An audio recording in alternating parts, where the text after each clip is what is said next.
lífrænt frá Englemar. Netto.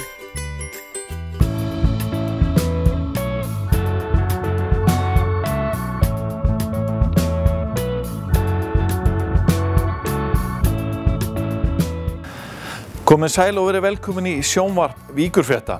Við verðum í háloftunum og einnig á menningarlegum nótum í þessum þætti. Sýningin gerist 1963, myndin gerist 63, sumari 63, þannig að við erum búin að taka það alla leið og erum búin að fá lána Ford-bíla og ýmislegt það og allt að líta út fyrir að þú sérst mynd vonandi fá þá upplifun að þú sérst aðeins komin aftur í tíman þegar þú mætir hérna fyrir utan Andrús og á sýningu. Það virðist vera stöðugur vöxtur og ég held að einmitt eldgosinn þarna á Fimmvörðuhálsi og ekki síður Eyjafjallajökli eigi stóran hlut í því. Hvað getur þú sagt mér þessa uppfærslu á ávaxtakörfunni? Já, hún kannski ólík öðrum uppfærslum að því leitinu að við ætlum að vera með lifandi tónlist og ég held að þetta sé í fyrsta sinn sem að ávaxtakarfan færið upp með lifandi tónlist. Hvernig geta ferðamenn skoða margar af helstu náttúruperlum Íslendinga á örfáum klukkustundum? Við fáum svar við því núna. Það færist í vöxt að sjá einkaþyrlur og flugi yfir Reykjanesskaganum. Svo tylla þessi niður við Bláa lónið eða flugstöð Leifs Eiríkssonar og útstíga brosandi ferðalangar, hæst ánægði með það sem fyrir augu bar. Samhliða auknum ferðamannastraumi líka að fjölga því fólki sem kýs að skoða landið okkar úr lofti og komast í návíi við margar náttúruperlur á stuttum tíma. Reykjavík Helikopters eitt þeirra fyrirtækja sem býður upp á útsýnisflug með þyrlum og skiptir þá engu hvort fólk vill fara í stuttan hring höfuðborgarsvæðið eða í lengri ferðir út á Reykjanestá eða jafnvel á Eyjafjallajökul. Friðgeir Guðjónsson hefur búið í Reykjanesbæ á annan áratug. Hann hefur það starf að selja ferðamönnum ævintýraferðir stórbrotið íslenskt landslag og skipuleggja ferðir sem seint munu gleymast. Þetta gerir Friðgeir yfirleitt við eldhúsborðið heima í Reykjanesbæ. Hann tók hins vegar á móti sjónvarpi Víkurfrétta í flugskýli 6 á Reykjavíkurflugvelli, þar sem í uppsiglingu var 3 tíma ferðalag með viðkomu yfir Heklu, Fimmvörðuhálsi og í gíg Eyjafjallajökuls. Komum með okkur í smá þyrluflug. Topp sellerinn hjá okkur, hérna megum nú nota svona góða íslensku. Það nú klárlega eldfjallaferðin okkar, Eyjafjallajökull og það svæði, það virðist vera orðið sívinsælt að fara þangað einhvern veginn og þetta náttúrulega þetta bara svo þekkt, þetta nafn og það gekk svo mikið á þarna fyrir 4 árum bráðum síðan. En það mikið að sjá þar ennþá. Það ennþá gufa sem kemur upp úr gígnum og fólk vil bara sjá þennan fræga stað. Það mikil upplifun að fljúga yfir topp Heklu og sjá þessa eldstöðvarnar á Fimmvörðuhálsi og síðan ofan í gíginn í Eyjafjallajökli. Algerlega, það þetta til dæmis bara að fara á Hekluslóðir, að við erum að tala um það, sem hluti af þessum eldfjallatúr okkar, að þar sérðu til dæmis vegsumerki eftir mörg eldgos bara á liðinni öld, þú veist bara hraunlag ofan á, það nýtt ofan á eldra og svo framvegis og þú sér þetta ekkert endilega þegar þú ert að labba þetta, en þú sér þetta vel og greinilegu lofti, þannig að það enlega magnað að skoða þetta frá þessu sjónarhorni og síðan náttúrulega að koma þarna inn á eldstöðvarnar gömlu, nýju skulum við segja, Fimmvörðuháls og Eyjafjallajökull. Þarna þessi ríkur gufan ennþá og hraunið ferskt og það þetta að sýna og lýsa þessu fyrir fólki. Ég búin að vinna í ferðaþjónustu einmitt í nokkur ár og var í ferðaþjónustu þarna 2010 þegar eldgosið dundi hér yfir og það hrikti í stoðum ferðaþjónustunum í Íslandi að menn höfðu af þessu miklar áhyggjur þegar flugið náttúrulega lagðist nánast af og flugstöðin hér á Keflavíkurflugvelli var bara tóm. Þetta var hálfgerð eyði, þetta var eyðibýli bara ég man 3-4 vikur held ég.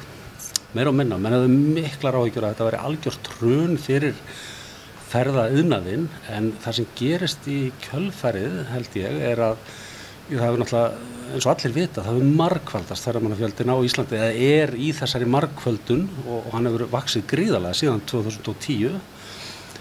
Sumarið 2010 var pínlítið erfitt auðvitað vegna þess að þetta þurfti að jafna sig en 2011, 12, 13 og Guð veit hvað 14 beri skauti sér en það virðist vera stöðugur vöxtur og ég held að einmitt eldgosinn þarna á Fimmvörðuhálsi og ekki síður Eyjafjallajökli eigi stóran hlut í því.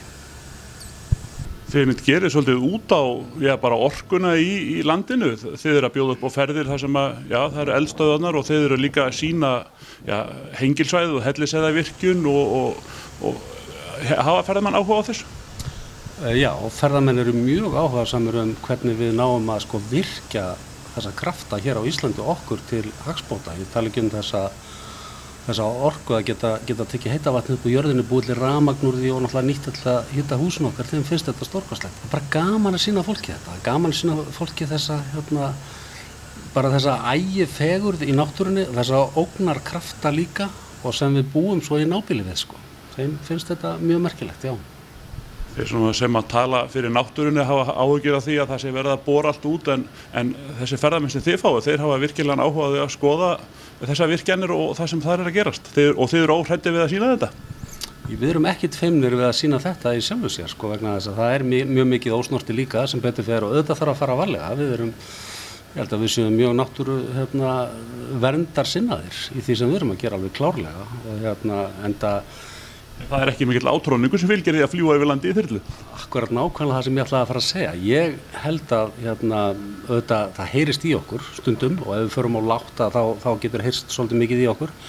Við reynum að taka tillit til allra þegar við erum að fljúga yfir þessi svæði eins og þar sem er eitthvað af fólki til þess að trufla ekki mikið með hávaða.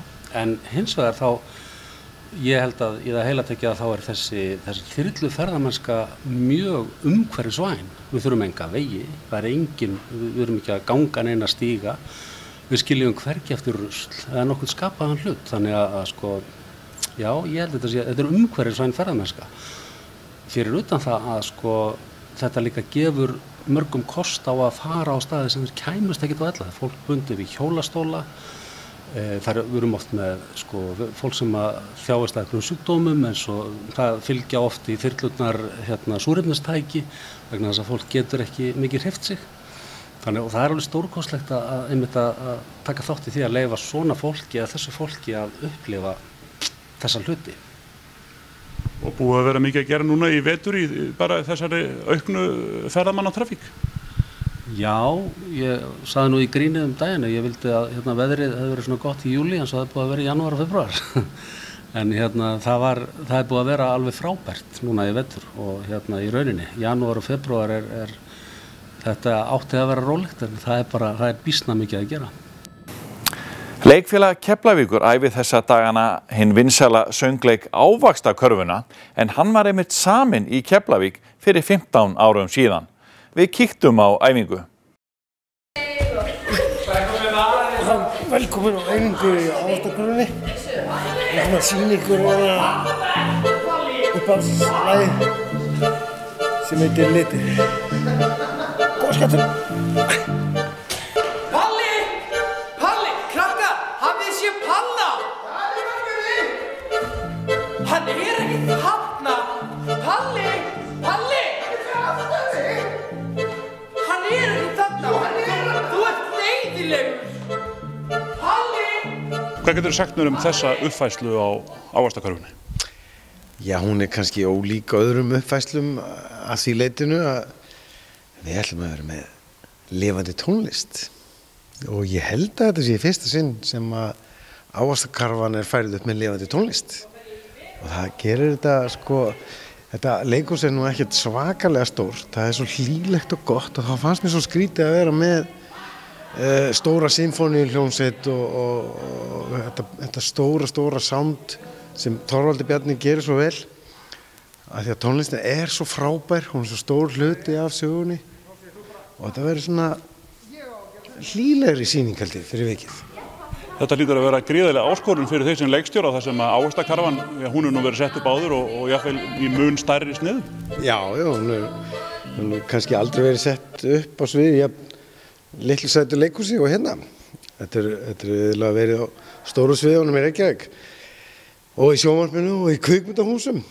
Þannig að já, þetta er svona áskorunin er að gera þetta fallegt og hlýlegt og ná að snerta hláturtaugar og gráturtaugar áhorfenda, ef þú veist hvað ég vil.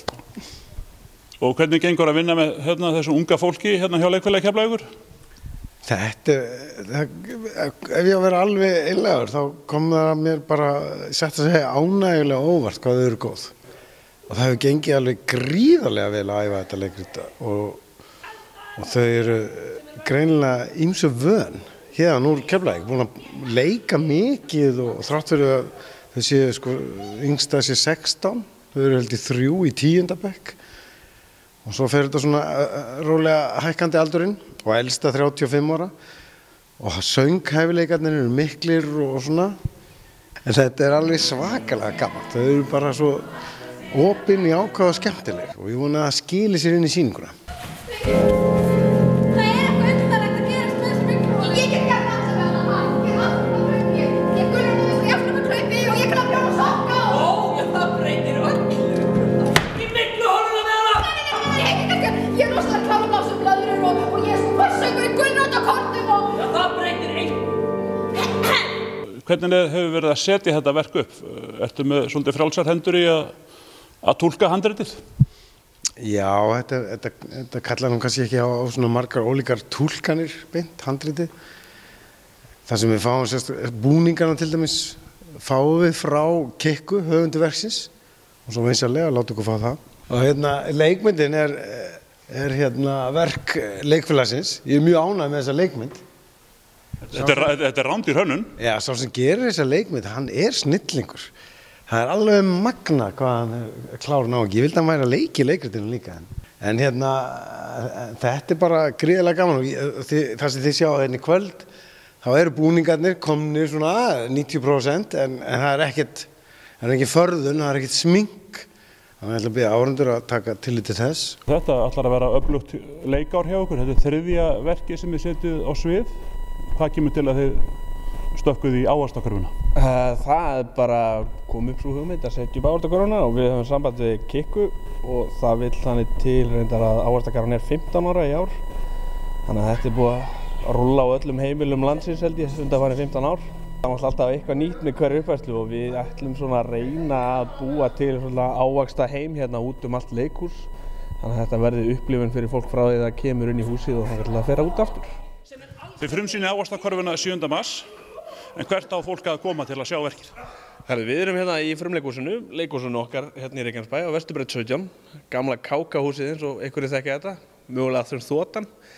En já, eins og það við ætlum að frumsýna föstudaginn 7. mars og miðaverðið því verður stilt í hóf. Það er 2.000 krónur og 1.500 krónur fyrir börn á leikskólaaldri.